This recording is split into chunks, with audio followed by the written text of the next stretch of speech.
How often do you get in a confrontation with another person? Every day.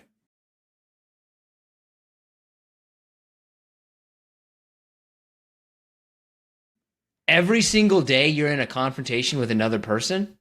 One way or the other. Now, confrontation to me doesn't always mean yelling or fighting, but there is always some kind of challenge with another person every single day that I have to deal with. Wow. Okay, but how much of that do you feel like is simply part of your job?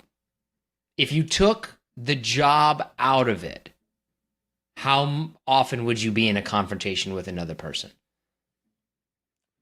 Oof. Probably 2 days a week, maybe. Like, have that happen 2 days a week, maybe 3 days a week. Oh, I feel like that's way too high. I think mine is probably once a month tops. I would put it I mean, mine between 4 to 5 times a year, probably, is how often it happens to me. what? Well, I guess break it. Like, what kind of confrontation are you talking about? Anytime that you're kind of getting into a tense situation. So that can be like an actual fight, a verbal argument. And I think that you know the difference between like, okay, you're just kind of talking with somebody, like you're addressing a situation with somebody versus like, oh, this is getting a little tense. Yeah, that's at least. Right? It's every day. It's every day right now. And you take the job out of it, it's still 2 to 3 times a week, probably. Oh, I think this is a you problem then. You're married, right? You're telling me that you don't ever get into anything, any disagreements with your wife? Not like tense ones. Let's put the job and relationships aside. If you put okay, if you put the job It's not and fair. relationships, yeah, because like that always happens, right? But if you put your job and your relationship aside, how often are you getting in a tense confrontation with somebody else? So, you're bare bonesing it, but if we're eliminating literally the two largest stressors and tensions of anyone's life, um, I don't know. Then it probably drops to 10 to 20 a year, probably for me. Okay. It's like 2 a month. I feel like that's much more I feel like that's normal. I think if you're less than that, then you're not standing up for yourself enough or putting yourself out there in society enough. And I think that if it's once a week or every day, you're part of the problem. I don't want to say that I look for it, but I also don't shy away from it. If somebody, if I'm at the grocery store or if I'm somewhere and somebody's doing something that doesn't seem right, I have, I have no problem confronting somebody. Right? Why are you getting into fights at the grocery store? Like, what are you doing that you're getting into an argument at the? I can't even imagine what somebody would be doing at the grocery store worth getting in a fight over. Like, oh, somebody got the last ripe banana. Oh, mother's on. Most of it's parking related for me. We've talked about that before. Parking. Heck, just last week, the wife and I were out to dinner, and we had a couple of those First Amendment auditors show up at the restaurant we were at, and they just stood outside and were just filming people with their cell phones. And I went outside and confronted them, and obviously that's what they wanted, so I kind of played into what they wanted. But that's just an example. Oh, okay. So you're kind of steering yourself towards trouble, though. I don't go looking for it, but also if something, I don't know. I feel like anyone would do that. What person would just sit there and not, if something's happening and you think you should say something or do something, is it just the human condition to just sit there and not get involved? That's never the way that I've been. Oh, I think that my barometer for when I need to get involved in something is probably much higher. Maybe it's higher than yours. Like, I think of everything as like, oh, this is ultimately going to be a waste of my time. If it's really a situation, then I'm going to do something about it. Like, I've gotten into it with people over stupid things like their dog peeing on a snow fort in my yard where you kind of, it's a city. Like, these things happen. I guess it's not technically my yard. But I've gotten into it with people over things that I don't think are really important. But most stuff I'm like, it's not really worth the time. Yeah, that's also, I don't, trust me, I am not coming, I don't want to come off as like this person that, don't piss on my sidewalk, or I'm gonna, you know, Or like. you have rage But problems. You're an angry. I mean, man. it's funny is you don't think that when you meet me, and those actually, unless you really know me, think that I'm a very gentle, nice person. Regardless, I don't, I don't look for it, but I will say something. I mean, I also think you have to be smart, especially in today's world, given every climate that's out there. People are crazy, man. That's to me why I just don't understand how somebody could be doing this every week or every day. Because you don't know, one, if you're being recorded and how that's ultimately going to be portrayed. Two, if that person has anything with them that you really hope they don't have. Like, you just never know. I feel like the stakes are now too high to be getting into things unless it's really important. I'm trying to think of how to word this. Like, I don't do road rage, right? Yeah. Like, if something happens in a car, I'm not gonna approach it. But if I'm at a grocery store and someone takes the last bag of apples, Cosmic Crisp apples, I might say something. But I polled the audience about this question. 25% of people say daily. I think that's too much, right? Like, if you're daily or once a week, I think that you're you're part of the problem in that situation. 25% said daily. Nobody said once a week. 25% said at least once a month. 50% said once a year, hardly ever.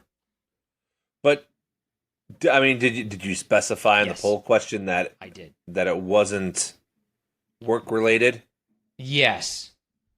Actually, no, I didn't specify that it wasn't work related. I did specify that romantic relationships didn't count.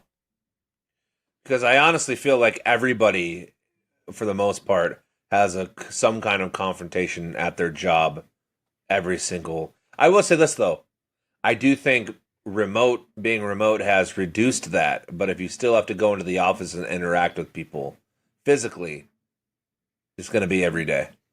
I would agree. I understand why you would say that, but I think it's because you still work in news. And since I used to work in news, I understand that. And now that I don't work in news, I can tell you, like, oh, no, that doesn't really happen.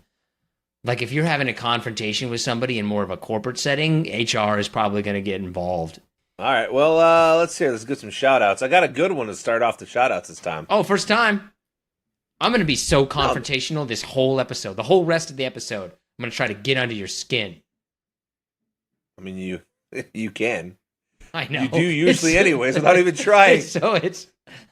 You did before we even clicked record on this. Because I know the buttons. I know. Oh, poor baby has 3 inches of snow, so I used to go shovel, blah, blah, blah. Like, you're complaining about shoveling snow. You should be honored to be out there shoveling snow. That's a man's job. That's what you should be doing for your family. You should be like, no, guys, I got this. You should be ready to shovel not only your driveway, but anybody's driveway in your neighborhood who also needs help.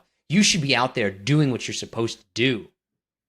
Being a man in the community. Not, I'm going to go out there and it's going to be a little bit cold on my poor fingers and toesies and I'll have to have a hot cocoa and maybe have my wife pat my little bottom when I get back. Go out there like a man. You don't even have to try. Go out there shirtless and show the neighborhood what's up. That would be pretty amazing. You should be setting a vibe. You're not setting enough of a tone in your neighborhood. You shouldn't be out there like, God, Jerry, got to shovel this snow again because I'm now 85 years old. You should go out there shirtless and just be going through it like it's nothing. Don't even slow down. I mean, I've never done it shirtless, but I've done it in shorts before. Does that count? No. Nobody has cold legs. Have your legs ever been cold in your entire life? I could never say that, like, wow, my legs are cold. I mean, I don't know, not that I can recall, but right. I don't know. One time, actually, now that I think of it, I would say that my legs were cold, and it was negative 50 in Canada. And then I was like, legs are a little cold. Like, look at all of the ancestors, the Mayans, and all of them. They didn't have pants. Right. They didn't need them. I'm saying, like... Anyways, can we just move on? Probably the kind of guy who's got, like, I got to put on my comfy pants. Are you at comfy pants age? Have you gotten to comfy pants age? Yeah, you have. I don't want to answer this. Yes, you have. I mean, but I don't declare them. I just have like a specific set of pants or sweatpants, which is worse. Do you think to yourself though? Do you think to yourself, "Oh, time to put on my comfy pants"?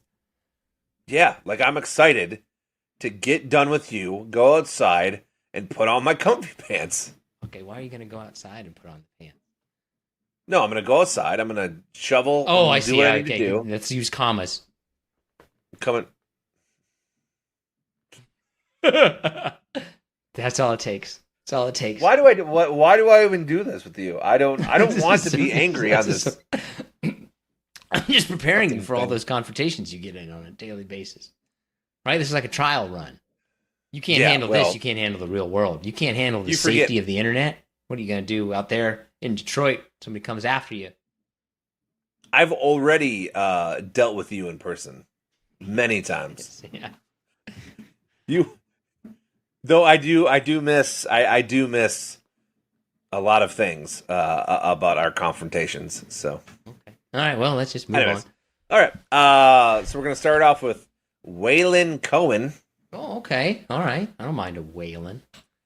Tobias Arroyo, Katie Yu, Brandy Andrade, Sabrina Howell, Leanne Charles, Alfred Salazar, Floral Dyer, Colette Burton, and Elwood Connor. How many times do you think Waylon has had someone insult him by saying, "I had your wife, Waylon"? Did you just think of that? I did. I feel like some names you can immediately think of a good insult for that name. Oh yeah, Waylon? Had your wife Waylon the other day. Let's just move. I got nothing. I want to talk about something that we started doing for the first time this holiday season, and I don't know if I should hate it or love it. I feel like it's going to be really... Okay. I feel like I'm going to assign an age to whatever thing that you're about to say, okay?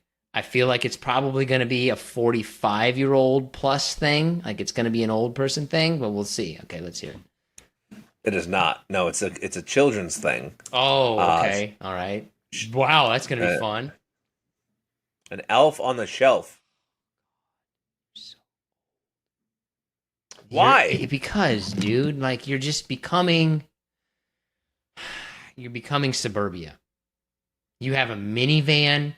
You're complaining about shoveling the snow. You're doing Elf on the Shelf. You have comfy pants. Not complaining. Like you are upper middle aged. It's funny. My little fitness tracker does say that my fitness age is 73. You're aging so quickly. Mentally and emotionally, you're a much older man than I am. I don't know about that. I think I'm pretty fun. No. People who do Elf on the Shelf are not fun. It's not me. It's for my daughters. Okay, go on about your Elf on the Shelf and how old you are. What did you do? Did you get some Werther's Original? Did you hide the knock over some Werther's Original in your house? Let's get past. I'll tell you a story that you'll appreciate. Okay. So Saturday, we're me and the family we're en route to a local city nearby that does a holiday parade. Okay. Right? Wow. And before we're gonna go out to another city nearby and have some dinner. Why can't you just say the name of the city? I feel like you're making this I feel like you're avoiding the name of the city. Like, why can't you just say what it is? Is it a secret? You don't want people to know about So we're going to Berkeley, Michigan. Okay, thank you. But we're gonna have dinner in Royal Oak. So we're heading to Royal Oak, and I stop at a stop sign, and on the corner, like on the pasture side, on the corner is a firehouse. Okay. And outside that firehouse is Santa smoking a cigarette. Okay. So naturally, I mean, he was a well put together Santa, but you mean like he was ripped, or he was like he was jacked, or he was just like he had the Santa outfit right? Yeah, no, he looked like Santa. He was round, had a nice beard, big cock. So of course my daughters start asking questions because that's part of the reason why you go to the holiday parade in Berkeley is to see Santa. So a little flustered. My wife and I don't really know what to say. It gets better, of course, because as like I'm driving, he like turns and just like stares at my car, and like takes a long drag off of a cigarette. And now my oldest daughter, who's 7, starts asking this question. Does Santa smoke? Do the elves smoke? Like all these questions. So that was dinner, right? Okay. So then we get to the parade. Santa comes, and there's people there, but it's not that well attended. Whatever. Is it the same it's like Santa? A mild... Is this going to be the same Santa, the same cigarette smoking Santa, or is it going to be a different? It was Santa? not. It was not the same Santa. Okay, just checking. But Santa kind of came near my family, or us, on the side of the street, and my oldest daughter yells out to him, "Santa, do you have a cigarette?" So, did he? Well, no, he didn't. He just said "ho ho ho" and kept going on. But, anyways, I don't know who that Santa is. I know he doesn't listen, but have some more respect for all things Santa-isms. All right, I mean, what are you doing? You got to have more respect for the craft, right? You got to protect the shield, as the NFL would say. You can't be Santa out there taking a smoke break and blowing lines. I mean, yeah, it's surprised there wasn't strippers and cocaine just next to him. I mean, maybe there was inside. But no, like Santa's got to be a little bit more self-aware. I understand it. I agree with you. It's a little bit of a situation, but that's your job as a parent. You should be able to handle that. And tell him that Santa's not real and you're going to die someday. Well, my youngest daughter is on the. If you have children, and if you ever have young children, they go through this phase where death is next. You know what I mean? Like, I'm dying tonight, and it's okay because this and that. Like, it's a weird phase they go through, but I feel like every child goes through it. Every kid is different, man. Every kid is different. Every parent has unique challenges. The thing that I've learned as a parent is you don't judge other people's parenting because you never know. You might be in that same situation. Now, would I have done what you have done? No, I wouldn't have. That's just me. What was I supposed to do in that situation? Did. Oh, wait, about the death or Santa smoking? About Santa. Oh, just be like, Santa is human too.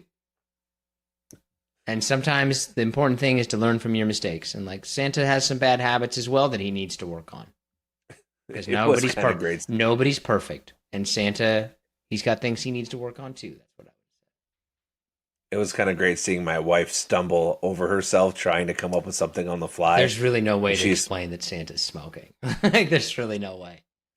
She just made it worse, and it was fantastic. It was nice to see her struggle in that moment. Oh, yeah. As a fellow parent and also a married man, I've seen my wife really drop the ball on some situations. It's like, oh, that's not what you should have done.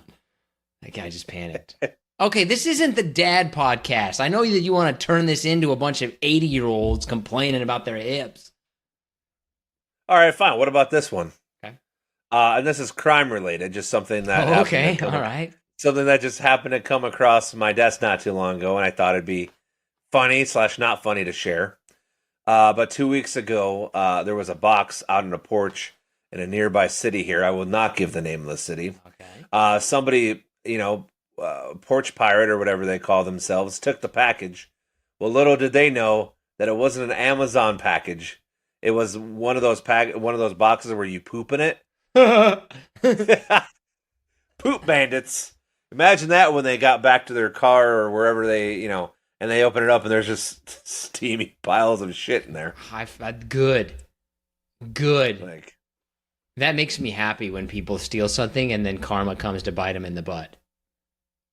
I've never really understood like stealing packages because they're so trackable and traceable. It seems like such a waste of time. Like, what are the chances that you're going to get something that I guess around Christmas you would, that's the prime time where you're more likely to get stuff. But like anytime I've had a package stolen, it would be like, you just stole like a replacement cord for a BlackBerry. Like, what are you going to do with it? Like, it seems like it's such a hit or miss thing.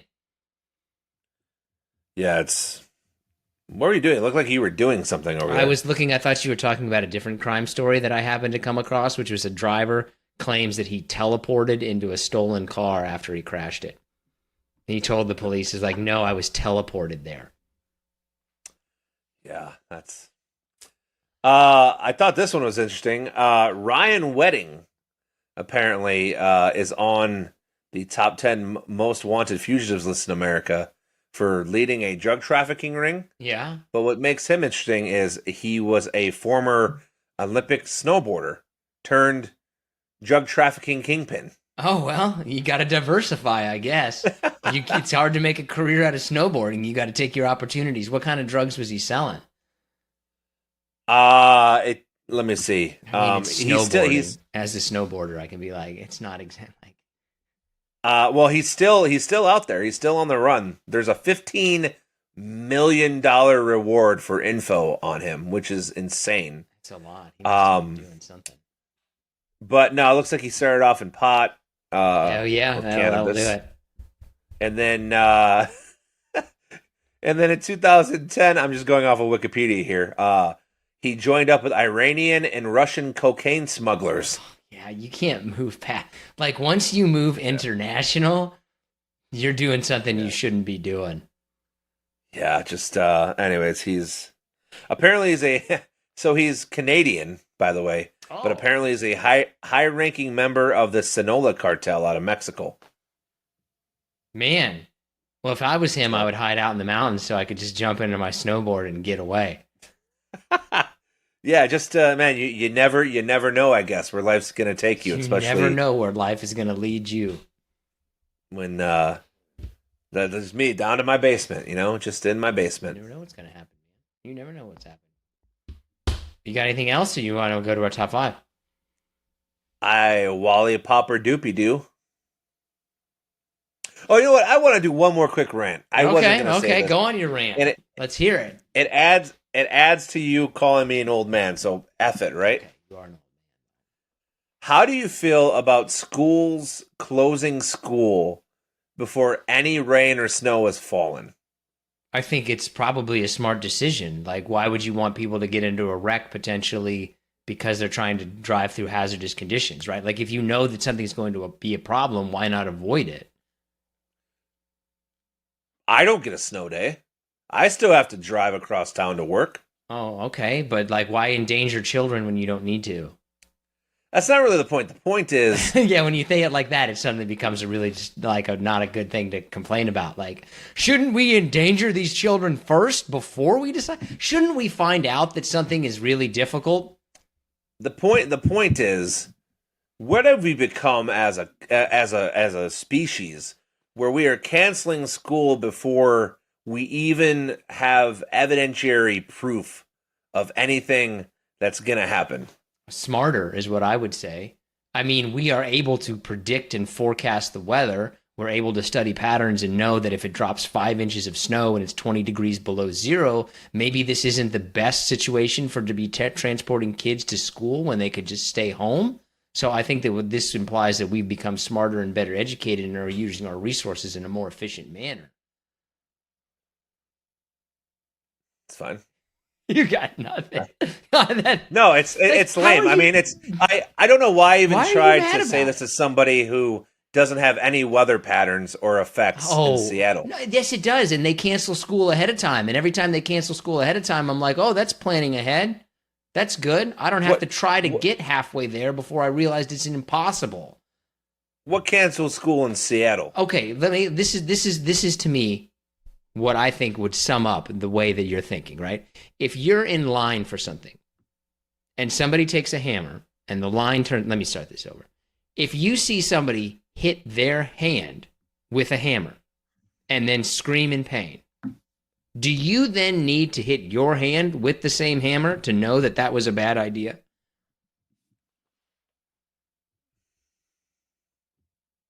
I'm going to say no for the sake of it, but you never know. That's okay. There it is, right? Like, you have to learn lessons the hard way. You've got to start learning from other people. No, that's not fun. I know, but like, no, I want to get in a wreck, and then I'll say, yeah, that was a justified snow day. You clearly have never been through it, because what's going to happen tomorrow? Days. is they're going to close schools and we're going to get an inch of snow. We got 2 inches of snow today and nothing happened. So you We would still rather had to have drag something our kids like, to school. if you had a choice between avoiding a problem or waiting for something to become a big problem, you would rather wait to make sure it's a huge problem before you then took steps to avoid it. Like, hold on, let's make sure the house is really on fire before we leave. I know that there's smoke and it seems like the fire is getting out of control, but let's make sure it's really going to burn the house down before we leave. Safety is always the number one priority. Okay, so then what's wrong with canceling school ahead of time? Like, I don't know why you're stuck with this idea, and at the same time, you're going to go ahead and complain about having to go shovel snow outside. I'm not. I wasn't complaining. Whinging. You're whinging. No, I was hula-balooing. Hullabalooing or hula-balooing? Okay, let's go to our top 5, because I didn't see you trying to put out words that neither of us know what they mean. Absolutely not. So our top 5 is top 5 funny words. Words that we just think are funny to say. My number 5 is bumbershoot. An umbrella. Yeah, wow, look at you. I know that over there. for some reason. Yeah, because they have a thing out here in Seattle. It's called Bumbershoot, and it's a name for umbrella. Doesn't really make a lot of sense, but it's a great name. I like it. I think I'm going to like all of your... It's just a question of like, oh, did you put them in a good order? Right? Okay. Are the other We'll 4 see. really going to be ahead of yours? My number 5 is haboob. I love saying the word haboob. It's a storm in the desert. It's a dust storm in the desert. But haboob is a hilarious word. Yeah, just boob itself is kind of funny, and then you add a hut to it, and it's even better. You're stepping it up, right? Like, you're stepping up the hilarity by adding the huh to boob. Haboob. Yeah, haboob. My number 4 is fartlek. Oh, I thought about that one. I thought which about is an that activity runners do when they change between sprinting and jogging. Why would anybody ever come up with that as the word? Like, what are we going to call that? Fartlek. Maybe it's because they shit themselves while slowing down. That's the only or thing I farted. can think of. Or the extra effort makes them fart. That's what I would think. Like the extra effort, if you're straining, like, okay, go. And then like, oh, I hope I don't go. That would be my only thing is like, oh. My number 4 is bamboozled. I've been bamboozled. He bamboozled me. Like I almost want to get bamboozled so I can use the word bamboozled. Bamboozled. If I am ever involved in some sort of fraud where I can file a police report, I am going to use the word bamboozled. It needs to be in the police report. The man said he was bamboozled out of $50. Out of 50. He gave his bamboozled money to a stripper. All right, what number am I on? 3 is nincompoop. Oh, that's a good one.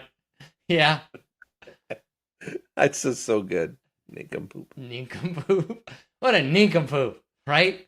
That's a great. It's it sounds bad, but it's not. It sounds like a bad word, but it's not a bad word. It's just a hilarious word. Number 3 is kumquat. Yeah, that was terrible. Kumquat. That one's just bad. I don't even know. What are we doing?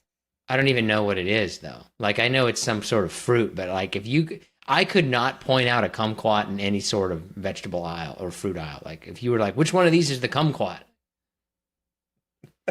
I don't think anybody can. Nobody except for can. Educated people. People with intelligence. My number 2 is bunghole. God.